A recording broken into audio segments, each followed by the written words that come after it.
এমন একটা দিন আসবে যেদিন সূর্য মাথার নিকটে চলে আসবে। প্রত্যেকটা মানুষ উলঙ্গ অবস্থায় দাঁড়ায় থাকবে, পায়ের নিচে কোনো জুতাও থাকবে না। জমিন থাকবে তামার, তামার জমিনে দাঁড়ায় থাকো 50,000 বছর, লড়তেও পারবা না, সাউন্ড করতে পারবা না। সেদিন তোমার বন্ধু বান্ধব বলতে কেউ থাকবে না।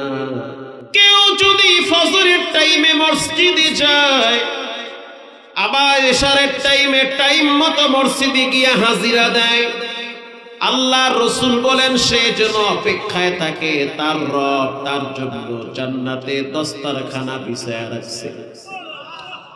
অন্য এক হাদিসে রাসূল বলেন মান সাল্লাল বারদাইন, মান সাল্লাল বারদাইন দাখালাল জান্নাহ।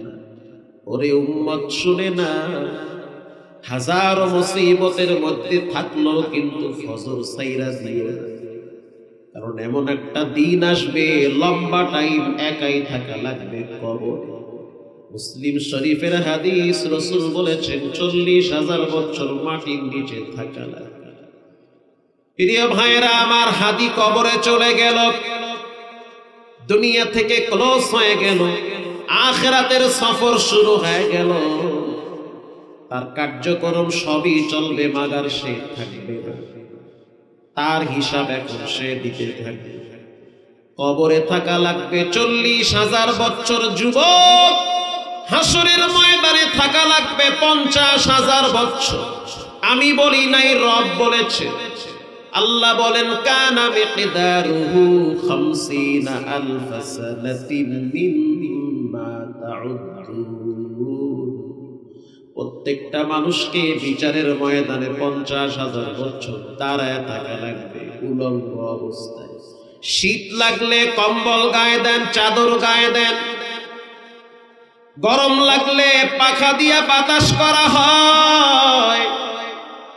এরপরেও বেশি গরম লাগলে ঠান্ডা পানি দিয়া গোসল করা হয়। এরপরেও বেশি গরম লাগলে এসি ছেড়ে দিয়ে আরামে ঘুমানো হয়, ঠিক কিনা? অথচ এমন একটা দিন আসবে যেদিন সূর্য মাথার নিকটে চলে আসবে। প্রত্যেকটা মানুষ উলঙ্গ অবস্থায় দাঁড়ায় থাকবে, পায়ের নিচে কোনো জুতাও থাকবে না। জমিন থাকবে তামার, তামার জমিনে দাঁড়ায় থাকো 50,000 বছর, লড়তেও পারবা না, সাউন্ড করতে পারবা না। সেদিন তোমার বন্ধু বান্ধব বলতে কেউ থাকবে না।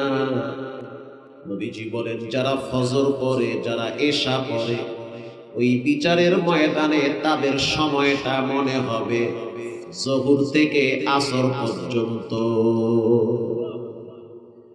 আসরের সময়টা যতটুকু 50,000 বছর, ওই সময়টা ইমানদারের কাছে ততটুকু মনে হবে। এজন্য ফজর ছেড়ে দেওয়া যাবে, ছাইরেন না ফজর। ছাড়লে তো বিপদে পড়বেন, এমন বিপদে পড়বেন ওই বিপদের কোনো মাসুল নেই।